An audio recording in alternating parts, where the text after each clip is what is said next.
Hi, this is Mark with your analysis for the week commencing the 17th of March.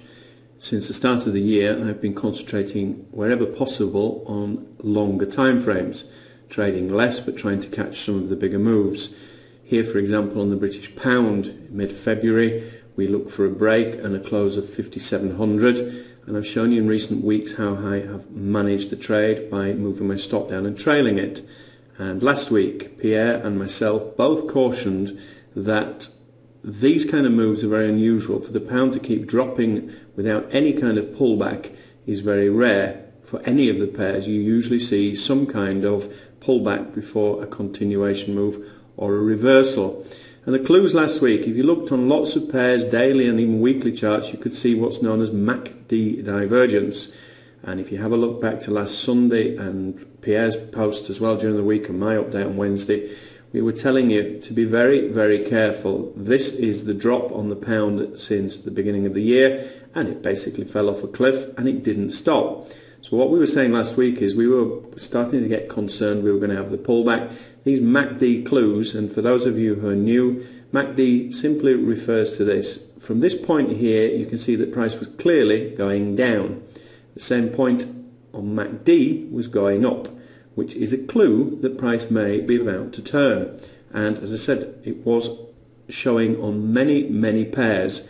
So a combination of technical analysis as well as experience really was making us very wary. I showed you what I'd done with my trades. The more aggressive trade, I moved my stop down to 15064 and that was taken out.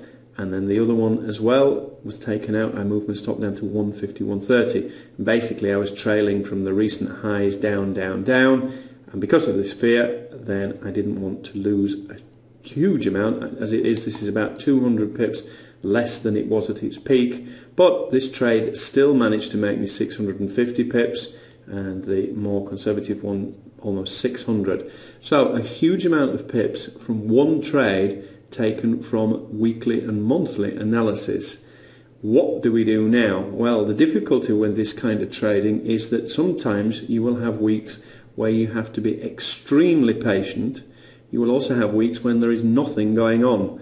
Now, when I look at this chart now, my thoughts with this on a personal note, I'd said before I would be more interested at 153.80. Reason being, going back to this monthly chart, it was major monthly support and resistance in the past, and therefore that is the main area I'm going to be looking to take a trade on the pound this week. So if we get a pullback up to here, we have Bollingers. Notice on all of the Bollinger Bands on the dailies, a lot of them have closed up. This is a further sign of price drying up. The 55 EMA will be slightly nearer to 53.80. So from a confluence point of view, there's a lot going on here. And I'm sure if I fib it, it looks around 50%. Fib of the recent move, 61% fib. So there's a lot going on in the area. For me, that is all I would be interested to do with the pound this week. This is the Euro USD. And I'd said a couple of weeks ago, if price moved down, then 129.00 would be a good area, a logical area for a bounce back up. I did my standard thing on Thursday and set my order at 129.10. And it missed it by a fraction of a pip and promptly moved up 170, which as ever is a bit of a sickener, but that's the way it goes. But again, look on this weekly chart, we had a trend line break before, but this was major previous support and resistance at 129.00. It's also 78.6 fib of the recent move. And the fall, this was another one from a fall point of view, we had MACD divergence here going back to the middle of last year. Price was clearly going up, and at the time MACD was stalling. So what do you do with the Euro USD? I've said for a while I strongly suspect that central banks are manipulating the price of the euro dollar and the pound dollar as well, I think. But I think that they basically have settled for a range between roughly 135.00 and 129.00. There's now talk that the dollar last week had some negative news for public confidence, and if there's positive news comes out of the Eurozone this week, we could be on for a run back up. However, from a trading point of view, that makes it difficult.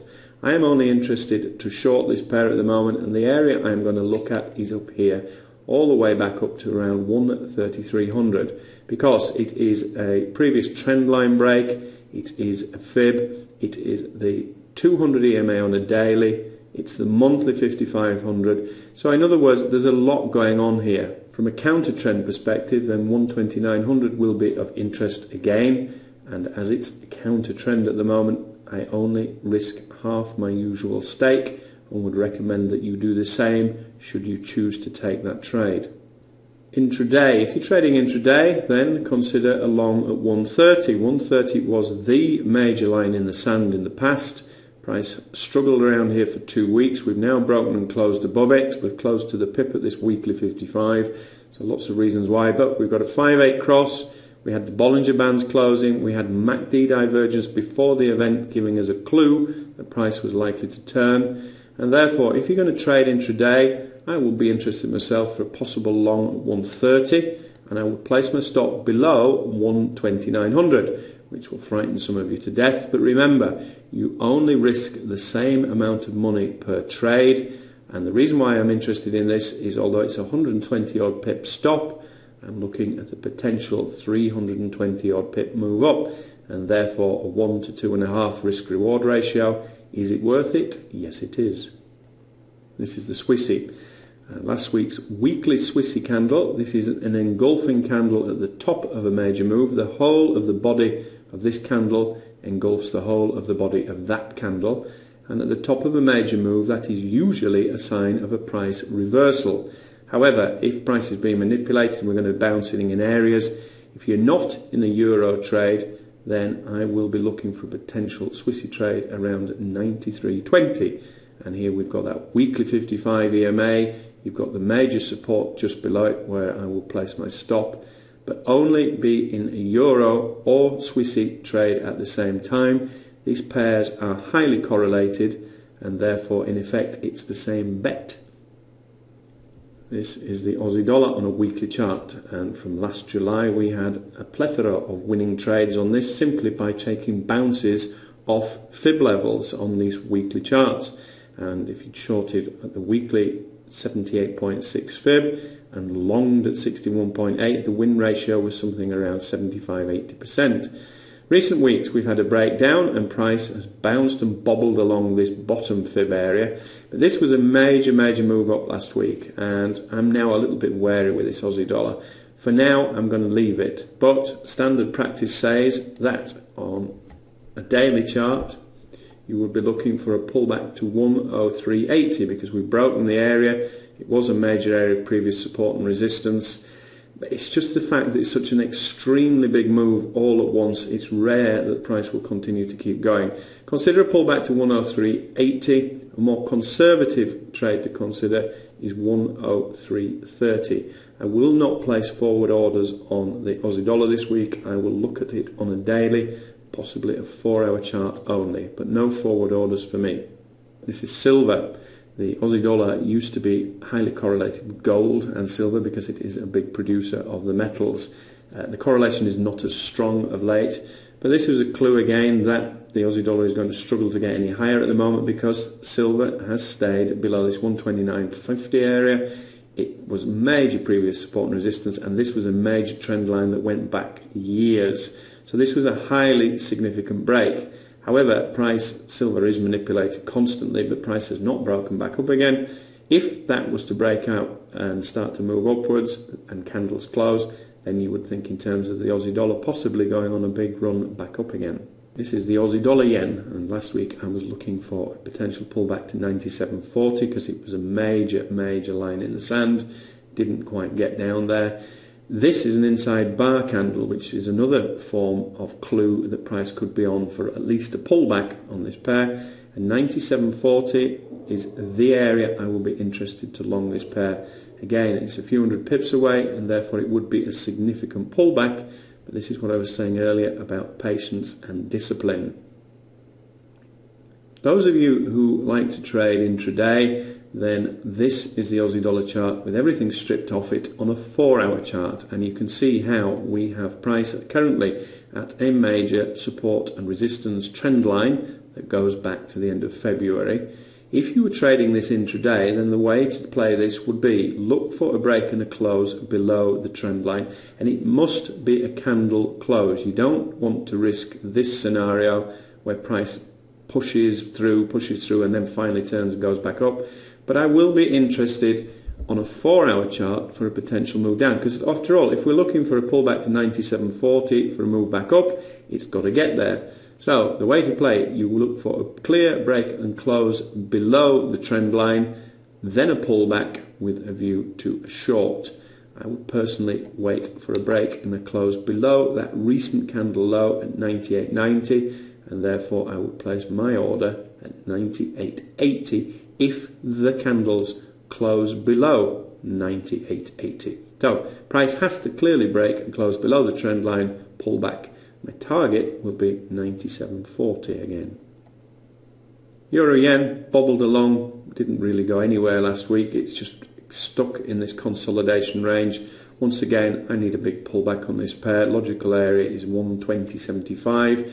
We have this 55 EMA in the area as well, and the fib of 78.6, highly significant. So there's lots going on in this area. A pullback down to there, I will be interested to long. Dollar yen, we had further clues recent weeks of MACD divergence, price clearly going up, and MACD was saying, hey, we're on for a pullback. Still waiting for the pullback. Stochastics starting to roll over, 5-8 cross almost forming. The more conservative entry, this is a pullback all the way back down to 90.20 area. However, if you're trading intraday, then watch this trend line. You've got a trend line and an intersection of a fib. So Monday, Tuesday, the fib will be around 61.8, so anywhere around 9300. Be looking for clues on 4-hour charts for a potential move back up. The CAD, the dear old loony, swings one way, swings the other way. This could be a shooting star pattern at the top of a move, and we could be back on for a fall back down again. I am only interested to long this pair at the moment, and I'm going to wait for a pullback all the way back down to 100. Reason being, it's a huge parity level, it's a huge psychological level. This weekly 55 EMA here, I've shown you before. Last year we were simply taking shorts off this moving average, and I think it was something like 85% win ratio. So shorts all the way along here, and it worked again last year. It's a major area in the sand. It's a weekly chart. We add the fib, and it's 61.8 as well. So multiple reasons why I would want to take the trade from that position. Final one is the euro pound. This is on a weekly. It's all over the place at the moment. What's particularly bad and unpleasant with this is we're getting some really nasty spikes.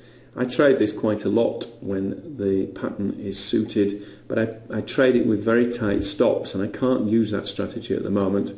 What I did say last week was look for clues for potential moves back down at 8700, and price then promptly bounced back up at 86. A more conservative entry on this would be a potential long at 85.20. Again, we're looking for multiple reasons. We have 78.6 fib of the recent move. We've got the intersection of the 55 EMA, and it was previous support and resistance. From a shorting point of view, this trend line up around 8800, if we zoom out, this is highly significant because this is a trend line that goes back to 2008, and therefore a multi-year trend line is highly significant. Another option here is you wait for a break and close. And look at this, let's take this fib off. If you look here, this is why I always tell you to wait for a candle to close. 3 weeks ago we had the euro pound was breaking this trend line, and it looked as though we were going to be on for a long. Had you taken a long there, you would have lost because price promptly pushed, came back down again. Therefore, you wait for a candle to clearly close through the area before looking for a trade.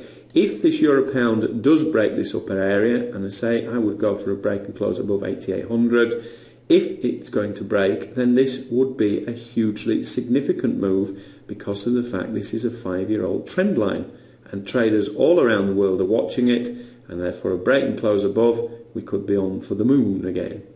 Okay, it's not the easiest of weeks this week, but get in the habit of looking at candlestick patterns, look for MACD divergence, look for clues of potential trades. Final option, if you're not sure, is walk away. Have a good week.